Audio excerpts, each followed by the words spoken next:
ये जो कॉन्फिडेंस सरकार का है और इस बार नारा है कि अब की बार 400 पार, कि जब सड़कें सुनसान हो जाएंगी तो संसद आवारा हो जाएगा। दुनिया का, अगर भारत दुनिया की सबसे बड़ी लोकशाही है तो ईवीएम जो है दुनिया की सबसे बड़ी डकैती है। हमारे लोग वोट देने के लिए जागरूक हुए, तब से आपकी वोट की डकैती शुरू हो गई।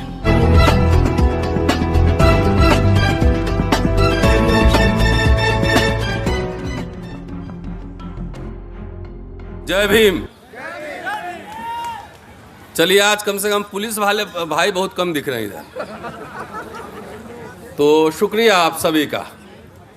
कल हमने वीडियो देखा था भानु प्रताप जी का और प्राचा साहब का कि 20 कदम चले होंगे गिरफ्तार कर लीजिए।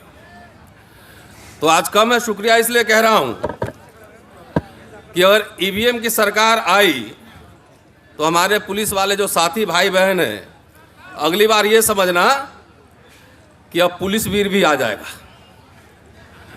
एयरपोर्ट पे तो सीआईए सवादा बदल ही चुका है। किसान वीर बनाने की योजना थी, लेकिन किसानों ने लड़के अपना अधिकार वापस ले लिया। शिक्षक वीर बन ही रहे हैं। पहले पूरी तनख्वाह मिलती थी एडहॉक पढ़ाने पे, अब गेस्ट लेक्चरर है वही 50 लेक्चर मिलता है, 50-60 हज़ार 70 हज़ार रुपये मिलते हैं, पहले 1.25 लाख रुपये मिलते थे। तो नंदा जी आ गए हैं, वहाँ पर देख रहा हूँ उनको। तो अब विश्वविद्यालयों में भी शिक्षक वीर बनाई जा रही है और अग्निवीर तो आप देख ही रहे हैं। तो ये जो कॉन्फिडेंस सरकार का है और इस बार नारा है कि अब की बार 400 पार, तो ये कॉन्फिडेंस कहीं और से नहीं, ईवीएम के अंदर से ही आ रहा है। कहना साथियों, मैं बहुत संविधान के दायरे में और बहुत व्यवहारिक बात आपके सामने रखने जा रहा हूं। देखिए, बाबा साहब ने जब संविधान बनाया था तो उसके पहला लाइन जो है ना, जय गणेश जी और अल्लाह अकबर नहीं रखा था, और रखा था वी द पीपल, हम भारत के लोग। और 25 नवंबर के भाषण में उन्होंने शंका जाहिर की थी कि हो सकता है इस देश में कभी न कभी तानाशाही आ जाए, इसीलिए हम भारत के लोग रखा था कि जिस दिन ऐसी हालत होगी, तुम भारत के लोग, हम रहे न रहे, सड़कों पे आना और ऐसे सरकार के खिलाफ आंदोलन करना। इसी को लोहिया साहब ने आगे बढ़ाया था कि जब सड़कें सुनसान हो जाएंगी तो संसद आवारा हो जाएगा। दोस्तों, थोड़ा सा क्रोनोलॉजी में आपको समझाना चाहता हूं, और यह समझना चाहिए कि ईवीएम की लीला क्या है। इसको मैं लीला कह रहा हूं। अगर आप सोशल मीडिया पर जाके देखें तो एक ही तरह के लोग, जिसको मैं कहता हूं जो पहले बूथ लूटते थे, वही अब ईवीएम लूट रहे हैं, वही ईवीएम की चोरी कर रहे हैं, वही लोग हैं ये।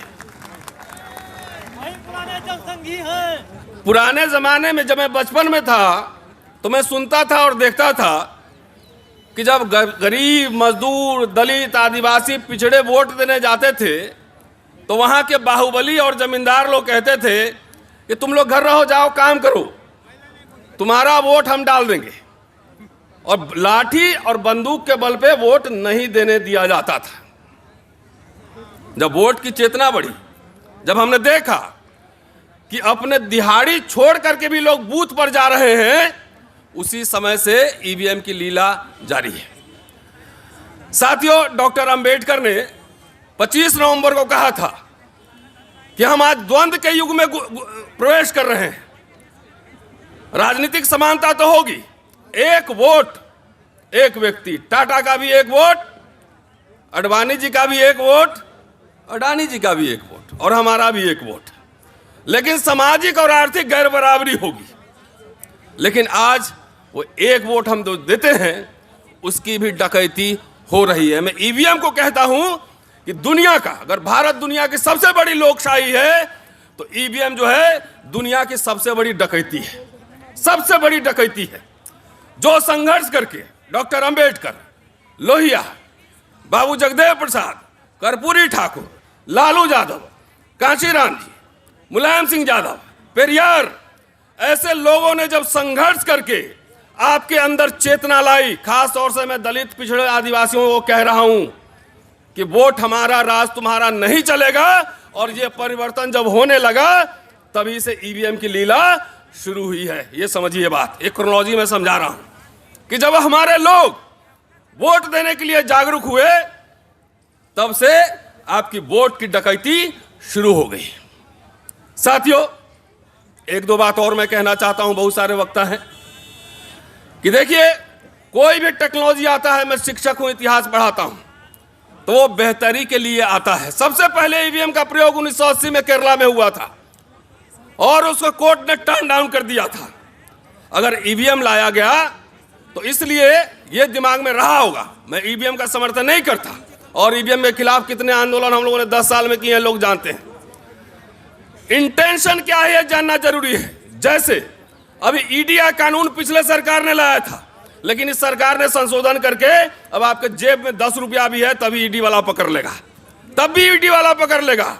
उसी तरह का जब ईवीएम आया था, आज कांग्रेस पार्टी भी उसका विरोध कर रही है। अगर सब समय डकैती होता रहता तो 2014 में सरकार कैसे बदलती? इसका मतलब है कि मशीन के साथ हेराफेरी होती है, और ये बात सारे पॉलिटिकल पार्टी के लोग अब समझ रहे हैं। जनता जाग रही है, पूरे देश भर में ईवीएम के खिलाफ आंदोलन हो रहे हैं, पूरे देश में। मैं सिर्फ 2 प्रस्ताव रखना चाह रहा हूं कि ईवीएम जो है वो हटेगा संसद से। जब तक पीपल्स रिप्रेजेंटेशन एक्ट में बदलाव नहीं होगा, तब तक ये मामला बनने वाला नहीं। तो इसलिए हम चाहते हैं कि जब ईवीएम से अगर चुनाव भी हो, भानु प्रताप जी, 100% ईवीएम की वीवीपैट की काउंटिंग हो। अगर मैं वोट दे रहा हूं, हाथ में हमारी पर्ची आए और हम देख करके मैंने किसको वोट दिया था, वो जो है हम बैलेट बॉक्स में डालें और उसकी गिनती हो, मशीन की गिनती नहीं हो। यह सबसे महत्वपूर्ण बात है। दूसरी बात, आज जो यहां कोऑर्डिनेशन कमेटी बनेगी, उनसे हम आग्रह करते हैं, और साथियों, एक सांस में जो है ना, सबको पार्टी नहीं बनाया जाता है। एक साथ में इंडिया भी वही है और एनडीए भी वही है, यह कहना ठीक नहीं है। ये लड़ाई जनता के बीच, सड़क पर और पार्लियामेंट में लड़ी जाएगी। इसलिए मेरा आग्रह है कि आज एक डेलीगेशन कमेटी बने और सारे पार्टी के राष्ट्रीय अध्यक्षों से मिला जाए और उनको ये कहा जाए कि अपने मैनिफेस्टो में डालो कि जब हम सरकार में आएंगे तो पीपल्स रिप्रेजेंटेशन एक्ट को हम हटाएंगे और बैलेट पेपर लाएंगे। यह सबसे जरूरी है, यह जरूरी है। राजनेताओं ने यह बात सही है कि आजकल जो आंदोलन करते हैं, सिर्फ अपने कार्यकर्ताओं का आंदोलन करते हैं।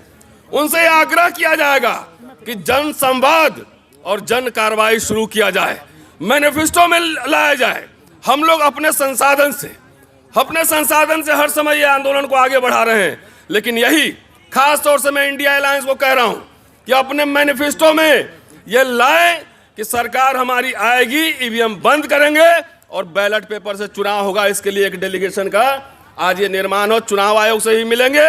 और जैसा कि भानु प्रताप जी ने कहा है कि सुप्रीम कोर्ट के चीफ जस्टिस के पास भी डेलीगेशन लेकर चलेंगे, क्योंकि 19 लाख ईवीएम का मसला अभी कोर्ट में लंबित है।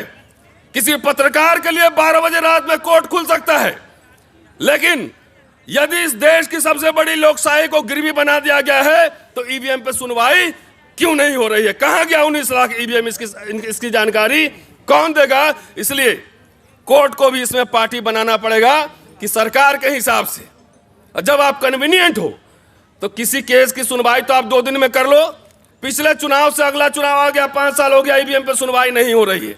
क्यों नहीं हो रही है? इसके लिए हम सबको जन जागृति फैलाना पड़ेगा, इन सबको आगाह करना पड़ेगा। चलते चलते मीडिया वाले साथियों का मैं धन्यवाद इसलिए करना चाह रहा हूं कि जब ओबीसी का आंदोलन चल रहा था, एम्स में ओबीसी रिजर्वेशन के खिलाफ 10 लोग बैठते थे, पूरा गोदी मीडिया नेशनल न्यूज बनाता था और वहां पे हम लोग भी जाते थे। 200 लोग वहां पे धरने पे बैठते थे आरक्षण के समर्थन में, उसकी कोई न्यूज नहीं छपती थी। आज यहाँ पे गोदी मीडिया नहीं है, इसलिए चलते चलते आप सबका शुक्रिया कि आप सबकी वजह से करोड़ों लोग के पास हमारी आवाज पहुंच रही है। शुक्रिया। जय भीम।